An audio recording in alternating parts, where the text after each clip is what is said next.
Hello my little love Muffets, I hope you guys are having a wonderful day today. Now we're not quite back to our regular schedule just yet, I'm still on break, but we got a new trailer on Sonic Forces very recently and I just could not sit this one out. I had to make a video about this, especially after two people by the name of Woon and KitKat had translated it since it was originally in Japanese.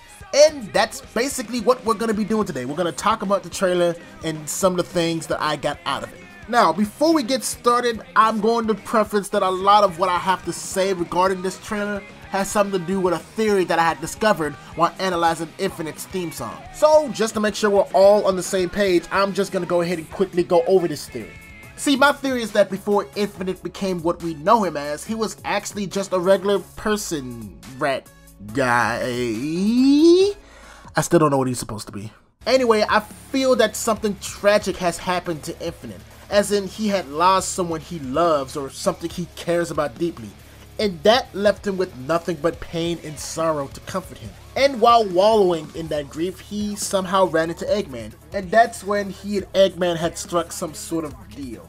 Somewhere along the lines of, if Infinite helped Eggman in his plans of world domination, he would give Infinite immense power and the means to get back what he lost, whether it be from the Chaos Emeralds or the Phantom Ruby or heck, even the Time Stones. But hey, it's just a theory. A Sonic! Anyway, now that we got all that squared away, let's get on with the trailer. Now the first thing that caught my attention was when Eggman had said that his ultimate weapon is complete. Now for me, this confirms that Eggman is the reason for Infinite's power. Also note that Eggman is seen in a lab with a bunch of tubes with these little cubes in them. So this could be like a Shadow the Hedgehog situation where he was just straight up bioengineered. Or it could be like my theory with Eggman simply holding up his end of the bargain. But then right before or right after that line, I'm not really sure which one it is to be honest, Eggman was saying how he had put all of his years of hatred for Sonic into this creation. Now that right there tells me that Eggman has worked on this for years and years now, and now at long last it's finally perfected. And if you were to fit this into my little theory, it could be that when Infinite had stumbled into Eggman, it happened a lot longer ago than we would like to believe, and Eggman has been trying to experiment on him, trying to make this power complete and perfect so that way Infinite could carry out his plans. And for some reason it's been in the back burner. Or it could have been right away and Eggman has been testing this on different people for years with less than favorable results. And it just so happened that Infinite, with his overall sadness and sorrow and hatred for all these things, happened to be enough to make the experiment a success. Now with all that information so far and all the spectacle that we've seen throughout the trailer, it's making me pretty excited for this game's story and how dark it's gonna be.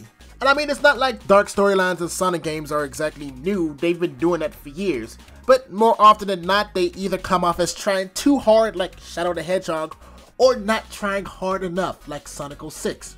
But with Sonic Forces, it's giving off kind of like an Unleashed or Generations vibe, where the situation itself is dire, but it doesn't lose that charm that makes a Sonic game so special to me.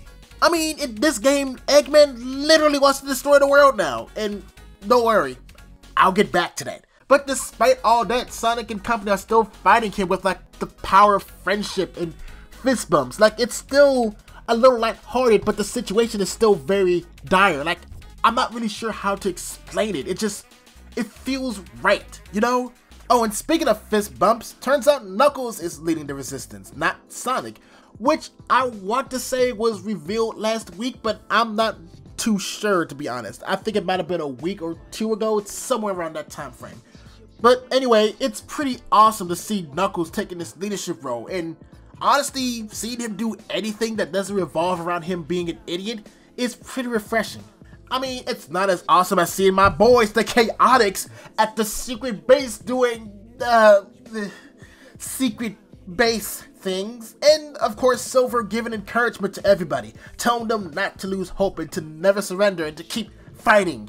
I also love how they're connecting all of these zones together into a cohesive world, which to my knowledge hasn't really been done before. And no, I'm not talking about a hub world like in Sonic 06 or Unleashed, but, you know, a world that connects all the previous zones from previous games together in a geographical sense. Also keep in mind, I'm not talking about games like Sonic Mania and Generations, because although they had stages like Green Hill Zone and Chemical Plant, which were in previous games, they were more connected by space-time mumbo-jumbo, like some means of time and space manipulation, and not like, you know, we're going down in the Green Hill Zone by taking a drive down there. In fact, the only games that I can recall that does something like what I'm talking about is Sonic Adventure with Angel Island, Sonic Battle, and I want to say Sonic Chronicles, the Dark Brotherhood, had this idea in mind too. But I haven't exactly played that game, so I'm not too sure. I might be off on that one. Please correct me if it is or isn't. But none of this, I repeat, none of this holds a candle to the bombshell that Eggman plans to destroy the world? Like, what? Like, okay, so obviously we can see that Eggman is just done. He's fed up. He's ready to punch the bag. He's going over the edge. Now he doesn't just want to rule the world, but he wants to destroy everything. Now, granted, I'm pretty sure by destroying the world, he probably just means rebuilding it in his vision, but that doesn't take away the fact that he wants to kill everything. Now, believe it or not, despite how shocked I am about how they're going here, it's not because this is out of character. I mean, for one, Eggman and planetary destruction isn't exactly a new thing going on with Sonic. But at least all of those times, it's just been a stupid oversight. It hasn't been like the main plan of like, that's just straight up what I'm going to do now. It's always been kind of like a, oh, I didn't really see this coming. This thing betrayed me. Oh no, looks like that had more power than I'm used to. So now I have to stop it because I don't want the world to destroy it, because what would be left for me? Now it's just kind of like, no, that's just, this is what I want to do now. This is what I plan to do. And I guess if you really want to get technical with it, he does do something like this in Sonic Satire and Sonic Underground, where he turns a majority of the population into robots and practically kills all the wildlife. So yeah, I'm not bothered by this change because it's out of character. If anything, I'm just more shocked that they're actually going this direction and making Eggman an actual villain again. Especially since the last few games had Eggman as more of a gag villain, a joke if you will. So it's just jarring to see them go back to form, you know? And maybe they'll reference this drastic turn as him losing his mental state as he continuously gets beaten by Sonic over and over again.